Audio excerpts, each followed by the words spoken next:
Hey guys, it's Mr. Crayton here, and I'm going to break down how we draw with value. So, over the course of this semester, we focused on drawing from observation, meaning you're using your eyes to break down the objects that are in front of you. So, as you guys know, we observe the shapes and sizes, we draw the outside or the largest shape, and then we work our way to the inside details and lines. Well, we're going to add one more thing to that step. So, of course, again, we're always observing outside, inside, and the last thing we're going to add to that is value. So, there's three things we'll need to do to create a complete value drawing, and that's what we're going to break down today. So if you look at this image of Master Chief on the right and the really incredible image of Robert Downey Jr. as Iron Man on the left, both of those images look highly detailed and highly realistic because of the value on them. So the lighter and darker parts, which make it feel authentic, it gives it form, and makes it feel realistic. And that's what we're going to break down today before we draw.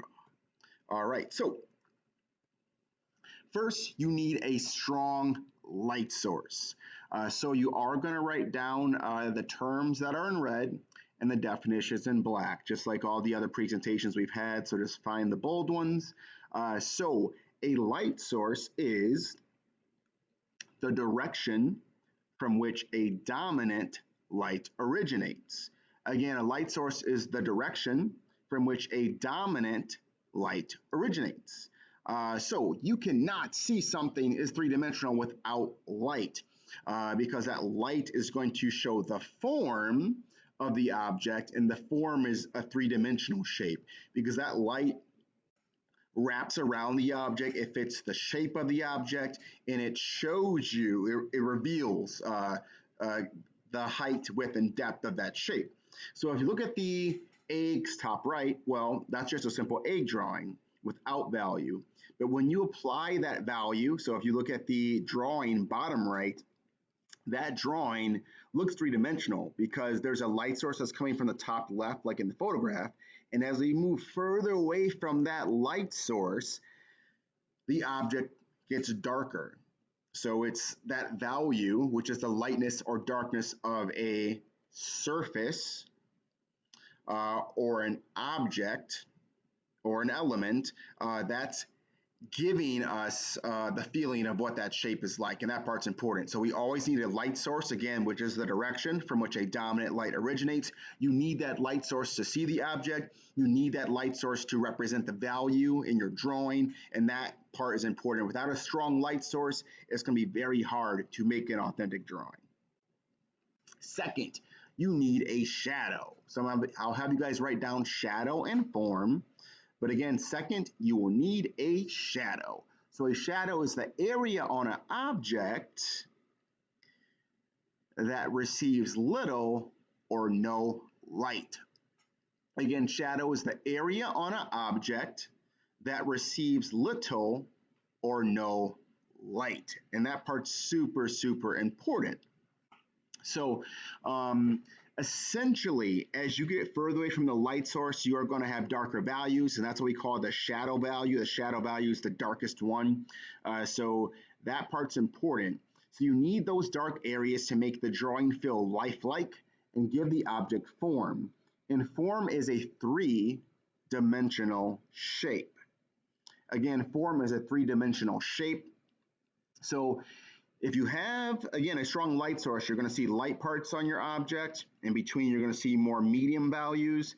And then at the bottom, or further away from the light source, on the opposite side of the light source, you're going to see the shadow values. So if you look at that little rectangle, that's bottom left, you'll see all those individual boxes, and they're labeled 1, 2, 3, through 7. So that's a range of values. So in order for your drawing to feel authentic, you need high contrast. And contrast is the difference between value or the difference between colors. So if you have a large range of values, so very light values, a range of medium values, and then some dark values, that's going to make your objects feel authentic in your drawing, very similar to the objects in that drawing bottom right. And not only do you need the range of values, but that value needs to follow the shape of the object. Excuse me. So if you're drawing a cone, which has a curve to it, your value is going to curve around that. If you're drawing a cube, which has clear sides, then your value is going to be brighter on one side and darker on the other side, which is further away from the light. So it always follows the shape of the object, and that's what gives it that form and makes it feel authentic. It flows with it. Third, you need a cast shadow.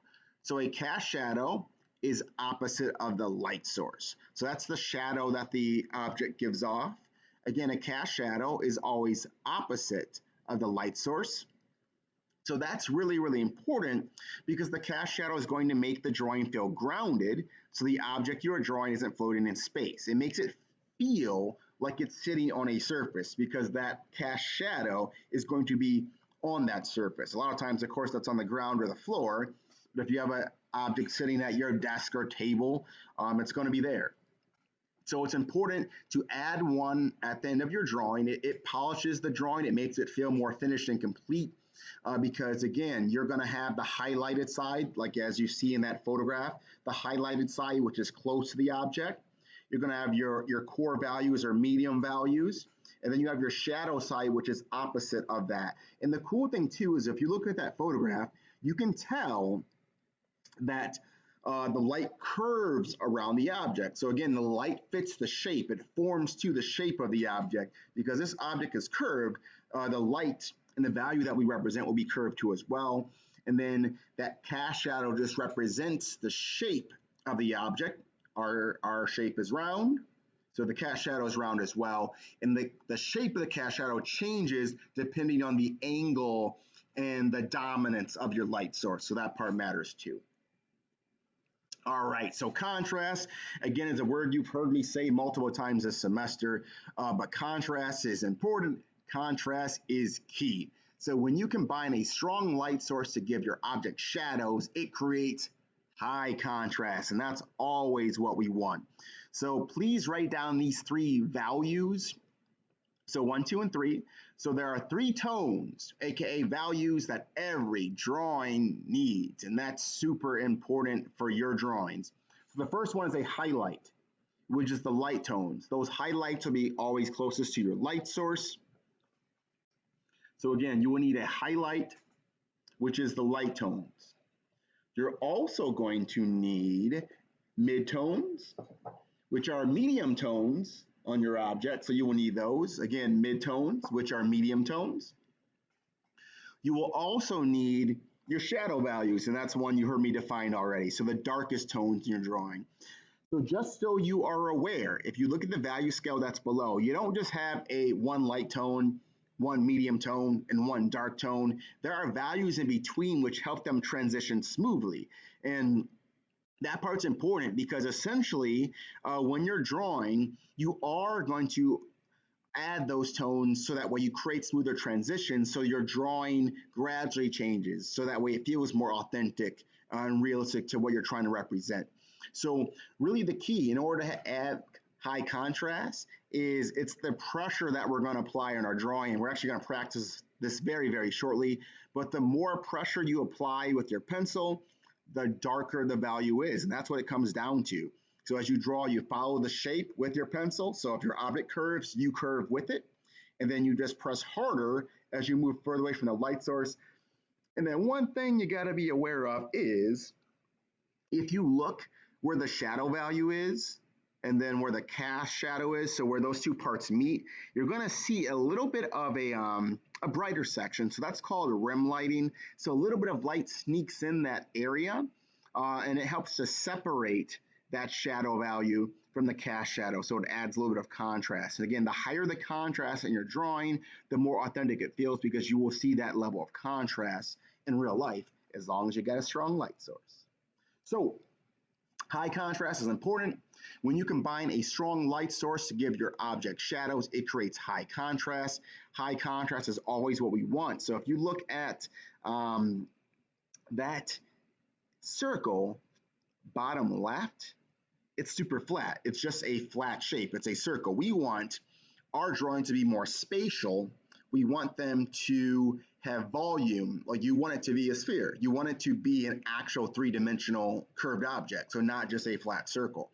And no matter what color your object is, so you look at this image or this drawing of Batman from my favorite film franchise, so the Dark Knight trilogy. If you look at this drawing, his costume is black, but because there's a light source that's hitting that costume, there are still lighter parts, so lighter sections, reflected light on his black costume.